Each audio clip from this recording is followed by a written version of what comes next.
Hi, this is Kathy again.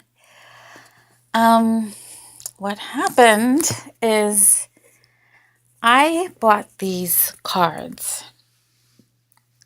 by Tony Carmine Salerno, Magdalene Oracle. I love his artwork, and I picked a card, and at first a few cards fell out, so I said, let me just check them out. And I just noticed there were some things didn't that I didn't agree with. So, I prayed and I shuffled the cards again, and this card came out: Sacred Sexuality. And um, instead of reading, I think what he wrote was very nice. I'll read a few things of what he wrote, and then I'll tell you what Reverend Moon says about sex. Okay, let's see. He says that sexual energy is perhaps the strongest motivating force that we humans possess. Yet this energy is also one of the most misunderstood and misused energies. Sexual energy, when honored and combined with love, takes on a sacred form and becomes an extraordinary power. This form of sexual energy is the greatest creative force on our planet. Great achievements in all areas of life are possible when we learn to control and direct our sexual energy towards our particular endeavor. Sacred sexuality is a spiritual merging of two souls. This merger may be physical and spiritual, or it can be a purely spiritual one. Both are equally valid and powerful. Sacred sexuality is also a communion with the divine. Reverend Moon agrees with this. Reflected through one another, you come face to face with God. Now he says God, goddess, and I disagree with that.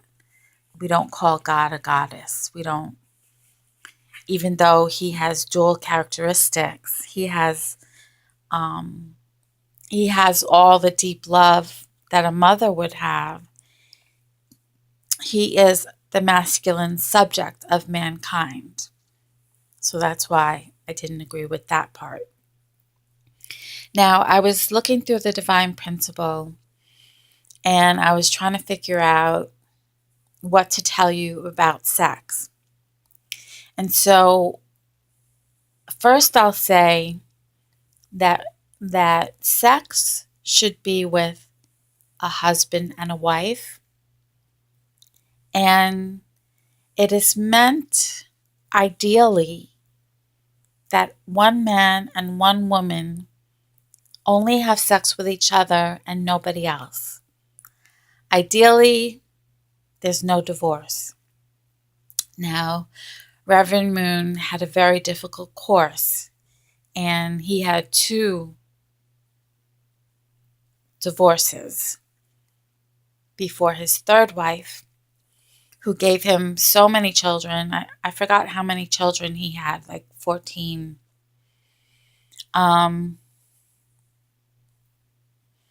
And ultimately, she even failed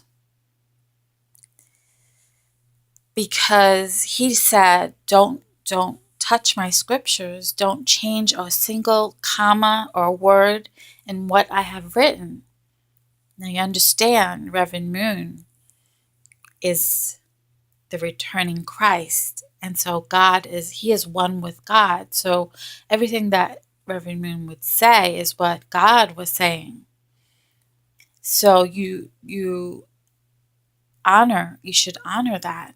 And she didn't. And she did a lot of other things that one of her sons, Young Janim, he realized he had to separate from her. Now, before he said that, she actually fired him from a position. And so she initiated their separation. But he realized in order to carry on his father's legacy, he had to separate from his mother. So they're separated now. I'm sorry, I'm going off on a tangent, and we were talking about sexuality and sex. So the point is, you're supposed to just have one spouse, one person that you're with.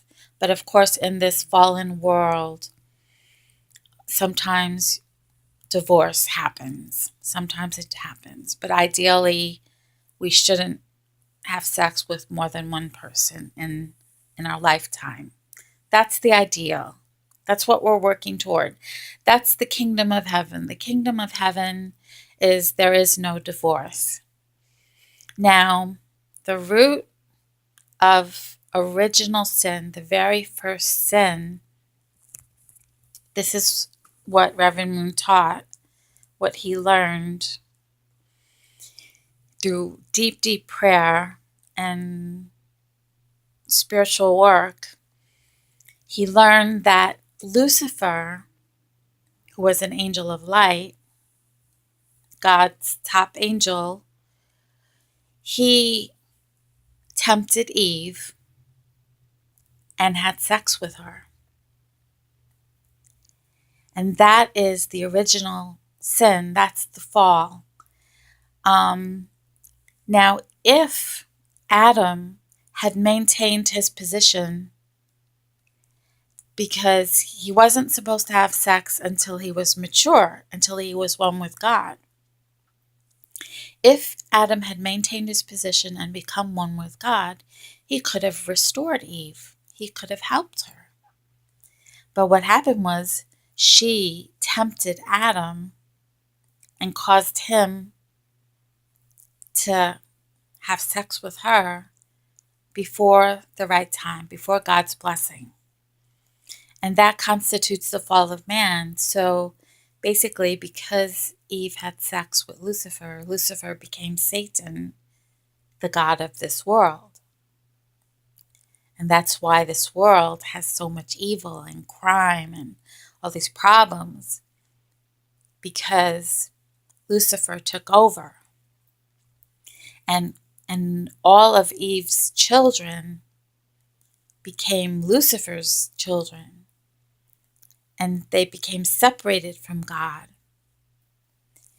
Now, just so you know, we're made in God's image. We're made in His image. So we have feelings.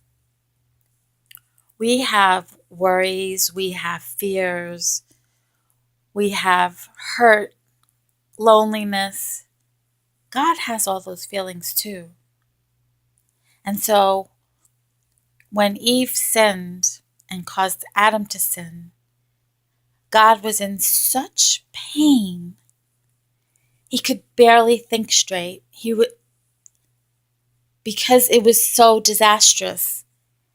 And according to Reverend Moon, it's been millions of years that Satan has totally put God's children in hell. Now, if you read the Bible, God has been working steadily and truly to send the Messiah to save His children. And the Messiah is Jesus, the second Adam. Because Adam, who was supposed to be the father of mankind, failed, God had to send a second Adam. Jesus was born without original sin, was God's son. And the divine principle explains all the Bible stories, like the story about Tamara. She had sex with her father-in-law. She pretended to be a prostitute and she had sex with her father-in-law. She did that to carry on the messianic lineage. So there's a lot of strange stories in the Bible that Reverend Moon explains really well, and it's amazing. So let's see. Okay, I guess I'll stop here for now. I was reading the Divine Principle from page cover to cover, the red highlighted passages, but I was feeling I wasn't inspired. So I'm going to pick an oracle card, and before I turn on the camera, and I'm going to look up the Divine Principle and try to just speak to you instead of just reading the book to you, and try to just speak from my heart and from my knowledge. Okay. Anyway, thank you so much for listening, and believe me, if you're drawn to what I'm saying, it's because what I'm saying is the truth, and you're headed in the right direction. You're headed in the right direction, spiritually speaking. All right. Thank you for listening, and I'll be back soon.